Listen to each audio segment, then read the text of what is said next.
Shalom, selamat pagi anak-anak. Bagaimana kabarnya hari ini?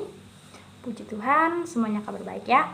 Nah, sekarang sebelum kita memulaikan pembelajaran kita pada pagi hari ini, Ibu minta salah satu siswa untuk mengawali pembelajaran kita dengan doa. Ibu minta Risma, ya. Amin, ya. Terima kasih. Nah, baiklah, sekarang Ibu akan mengecek kehadiran kalian. Risma hadir, Dinda hadir,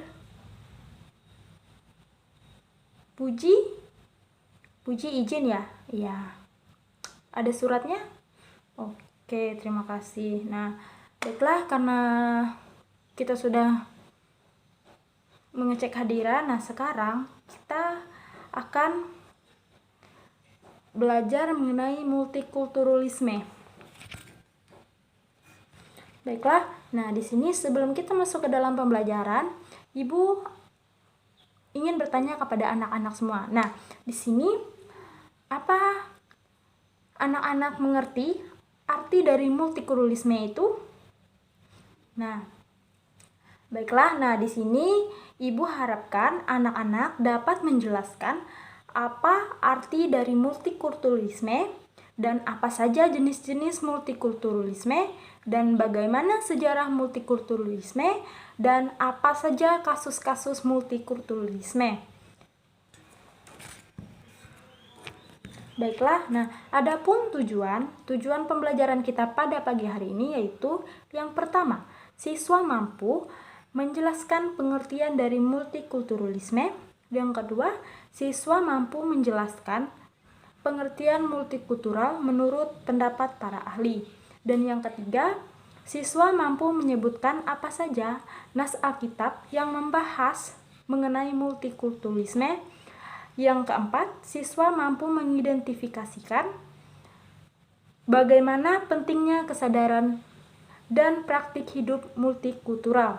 Dan yang kelima, siswa mampu menghubungkan multikulturalisme dalam memperkuat persatuan umat Kristen di bangsa Indonesia. Nah, yang keenam, siswa mampu menyebutkan apa saja nas Alkitab pedoman multikulturalisme. Dan yang terakhir, yang ketujuh, siswa mampu membuat proyek berupa mading kreatif. Nah, yang sudah Ibu jelaskan, apakah anak-anak sudah mengerti? Oke, semuanya mengerti ya. Nah, di sini Ibu akan menyampaikan materi kita pada pagi hari ini.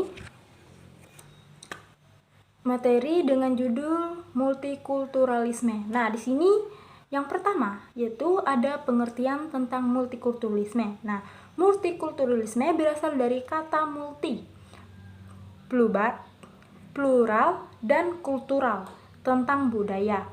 Nah, multikulturalisme ini adalah istilah yang digunakan untuk menjelaskan pandangan seseorang tentang ragam kehidupan di dunia. Nah, ataupun kebijakan kebudayaan yang menekankan tentang penerimaan terhadap adanya keagamaan dan berbagai macam budaya atau multikultural. Nah, yang ada dalam kehidupan masyarakat menyangkut nilai-nilai, sistem budaya, kebiasaan, dan politik yang mereka anut. Adapun pengertian menurut para ahli. Nah, yang pertama, multikulturalisme adalah pandangan hidup yang mengedepankan kebersamaan atas asas perbedaan. Nah, baik perbedaan agama, politik, maupun dengan perbedaan suku bangsa. Nah, lalu penjelasan yang kedua yaitu mengenai jenis-jenis multikulturalisme. Nah, jenis-jenisnya ada berbagai jenis. Nah, jenis yang pertama yaitu jenis multikulturalisme isolasionis. Yang kedua, multikulturalisme akomodatif. Dan yang ketiga, multikulturalisme otonomis. Yang keempat, multikulturalisme kritikat atau interaktif. Yang kelima, multikulturalisme kosmopolitan. Nah, Lalu kita masuk ke bagian yang ketiga, yaitu tentang sejarah multikulturalisme. Nah, sejarah multikulturalisme ini bertentangan dengan monokulturalisme dan asimilasi yang telah menjadi norma dan paradigma negara-negara sejak awal abad ke-19. Monokulturalisme menghendaki adanya kesatuan budaya secara normatif. Istilah monokultural juga dapat digunakan untuk menggambarkan homogenitas yang belum terwujud. Nah, sementara itu, asimilasi adalah timbulnya keinginan untuk bersatu antara dua atau lebih kebudayaan yang berbeda dengan cara mengurangi perbedaan-perbedaan sehingga tercipta sebuah kebudayaan baru. Nah, seperti multikulturalisme mulai dijadikan kebijakan resmi di negara berbahasa Inggris. Nah, yang dimulai di Afrika pada tahun 1999. Nah, kebijakan ini kemudian diadopsi oleh sebagai besar anggota Uni Eropa. Nah, sebagai kebijaksanaan resmi dan sebagai konsensus sosial di antara elit. Namun, beberapa tahun belakangan, sejumlah negara Eropa, terutama Inggris dan Prancis, ia mulai mengubah kebijakan mereka. Multikulturalisme ke arah kebijakan latar belakang terbentuknya masyarakat multikulturalisme. Nah, yang pertama, bentuk wilayah negara kepulauan. Yang kedua, keadaan geografis. Dan yang ketiga, perbedaan cuaca dan struktur tanah. Nah, adapun pengaruh terbentuknya masyarakat multikulturalisme terhadap kehidupan masyarakat. Nah, yang pertama, terbentuknya konflik. Yang kedua, munculnya sikap primordialisme. Dan yang ketiga, munculnya sikap etosentrisme. Dan yang keempat, munculnya sikap fanatik dan ekstrem. Dan yang kelima, politik aliran. Nah, masuk bagian keempat, yaitu tentang jenis-jenis konflik yang timbul dalam keagamaan. Nah, yang pertama yaitu konflik antar suku, yaitu pertentangan antara suku yang satu dengan suku yang lainnya. Nah, contohnya seperti konflik antar suku Dayak dan suku Madura yang terjadi di Sampit, konflik antara suku-suku kecil di Papua. Lalu yang kedua, konflik antar agama, yaitu pertentangan antara kelompok yang memiliki keyakinan atau agama yang berbeda, seperti contohnya konflik masyarakat Ambon pemeluk Islam dengan masyarakat Ambon pemeluk Kristen. Nah, yang ketiga, konflik antar ras, yaitu pertentangan antara yang satu dengan ras yang lainnya. Yang keempat, konflik antar golongan, yaitu pertentangan antara kelompok atau golongan dalam masyarakat. Nah, contoh konflik antar penduduk Partai Demokrasi dengan simpatisan PDIP. Nah, seperti contoh penyebab masalah keberagamaan ini di Indonesia adalah, yang pertama, perbedaan yang ada salah dipahami dan salah disikapi. Yang kedua, fanatisme yang salah dianut, agama terlalu menganggap hanya agamanya lah yang paling benar. Yang ketiga, umat beragama yang fanatik yang terlibat dalam konflik ataupun yang menciptakan konflik. Nah,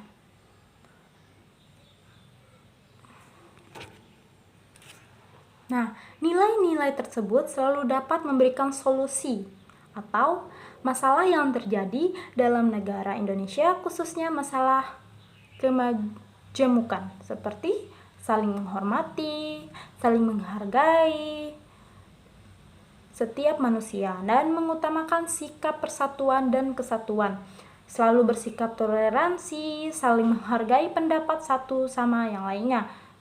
dan mengutamakan kebersamaan untuk persatuan. Nah, adapun kompetensi inti yaitu yang pertama, menghayati dan mengamalkan ajaran agama yang dianutnya. Yang kedua, menunjukkan perilaku jujur, disiplin, bertanggung jawab, peduli, gotong royong, kerjasama, toleransi, damai, santun, responsif, dan proaktif sebagai bagian dari solusi atas berbagai permasalahan dalam berinteraksi secara efektif. Nah, dengan lingkungan sosial dan alam, serta menempatkan diri sebagai cerminan bangsa dalam pergaulan dunia.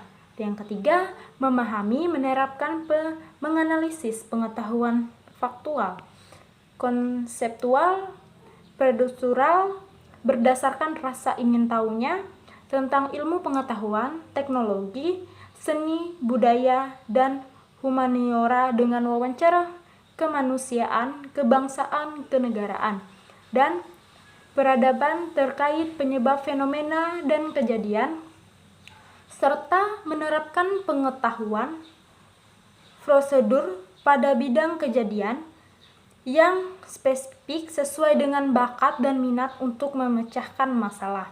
Yang keempat, mengelola, menalar, dan menyaji dalam ranah konkret dan ranah abstrak terkait dengan pengembangan dari yang dipelajarinya di sekolah secara mandiri dan mampu menggunakan metode sesuai kaidah keilmuannya. Lalu, kompetensi dasar. Yang pertama, mensyukuri pemberian Allah dalam kehidupan multikultural. Yang kedua, mengembangkan sikap dan perilaku yang menghargai dan menerima multikultur. Yang ketiga, menganalisis nilai-nilai multikultur. Dan yang keempat, membuat proyek yang berkaitan dengan kehidupan multikultur. Baiklah, di sini Ibu akan membagikan kelompok. Di dalam satu kelas ini akan ada 3 kelompok, satu kelompok A, kelompok B, dan kelompok C. Nah, bagian kelompok A membaca subbagian tentang makna kebersamaan tanpa kehilangan identitas. Nah, dan kelompok B membaca subbagian tentang masalah-masalah sekitar ras, etnis, dan gender. Dan yang kelompok C membaca subbagian tentang arti dari multikulturalisme. Baiklah, pembagian kelompok kita dihitung dari 1, 2, 3, 1, 2, 3, dan sampai seterusnya. Jika sudah, Ibu memberikan waktu diskusi siswa selama 15 menit untuk mendiskusikan apa yang telah Ibu berikan tugas untuk kelompok. Silakan. Baiklah, waktunya sudah habis. Nah, sekarang Ibu minta kelompok dapat mempresentasikan hasil yang telah dikerjakan bersama. Kelompok A akan mendiskusikan hasilnya dan kelompok B akan mempresentasikan hasilnya, dan begitupun kelompok C. Baiklah, karena presentasi kita telah selesai. Nah, di sini Ibu akan memberikan kesimpulan tentang apa yang dipresentasikan teman-teman tadi. Nah, dengan berkaitnya materi yang telah teman-teman jelaskan tadi. Nah, seperti multikulturalisme ini menekankan keanekaragaman kebudayaan dalam kesejahteraan. Nah, multikulturalisme lahir dari benih-benih konsep yang sama dengan demokrasi, supremasi hukum hak asasi manusia, dan prinsip etika dan moral egaliter sosial politik.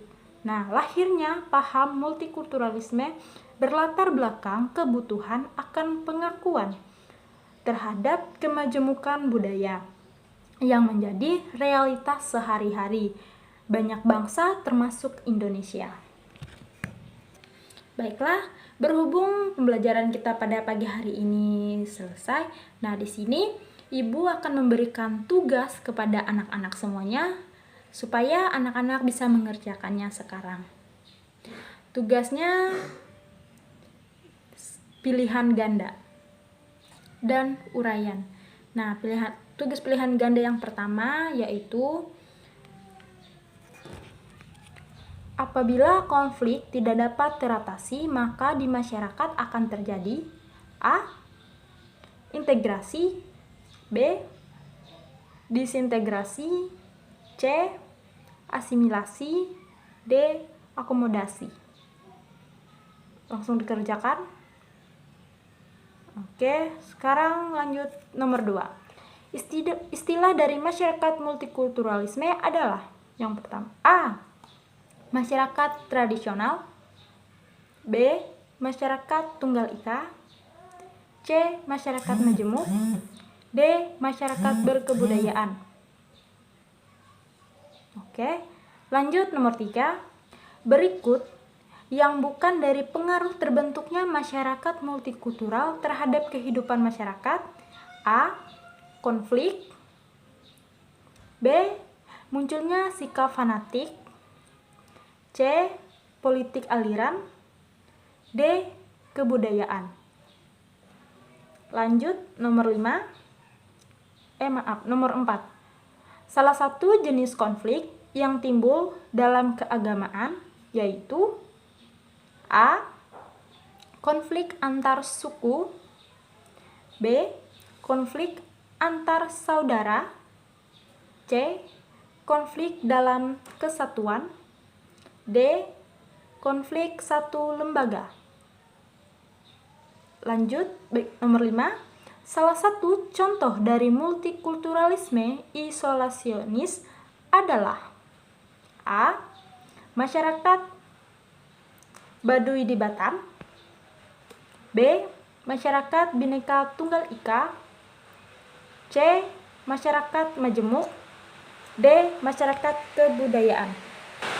Lanjut nomor 6. Arti dari multi adalah A. Tentang budaya, B. Etnis, C. Suku, D. Plural. Lanjut nomor 7. Arti dari kata kultural: A. Tentang budaya, B. Plural, C. Suku, D. Etnis. Yang ke-8. Pada abad keberapa multikulturalisme bertentangan dengan monokularisme dan asimilasi yang telah terjadi norma dalam paradigma negara bangsa? A. Abad ke-19, B. Abad ke-20, C. Abad ke-3, D. Abad ke-15. Nomor 9. Pada tahun keberapakah multikulturalisme mulai dijadikan kebijakan resmi di negara bangsa Inggris yang dimulai di Afrika? A. 2000, B. 1999, C. 1998, D.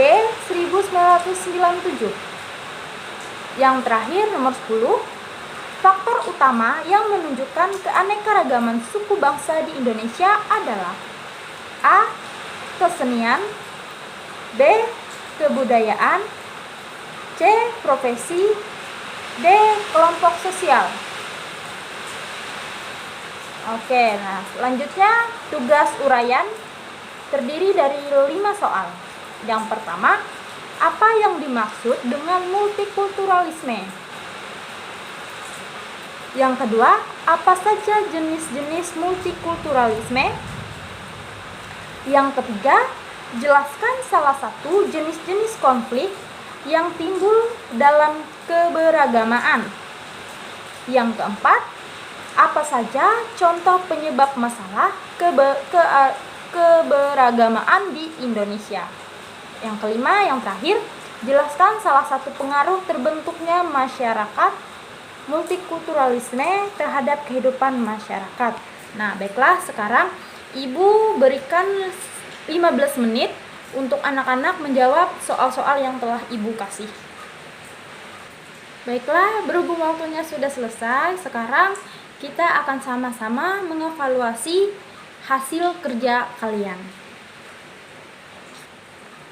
Oke, nah berhubung hasil kerja kalian Ibu lihat sangat bagus, kalian memahami apa yang telah Ibu jelaskan, kalian bisa mengerti apa yang telah dijelaskan. Nah, sekarang sebelum kita akhiri pembelajaran kita pada pagi hari ini, Ibu akan memberikan tugas rumah atau PR untuk kalian.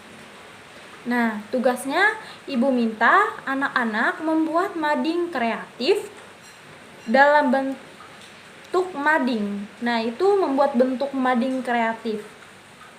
Membuat proyek dalam bentuk mading kreatif. Nah, itu adalah tugas anak-anak di rumah.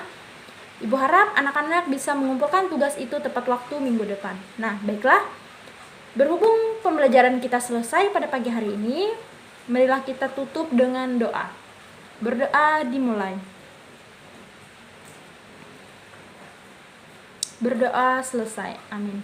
Terima kasih. Shalom. Selamat pagi anak-anak. Sampai jumpa minggu depan.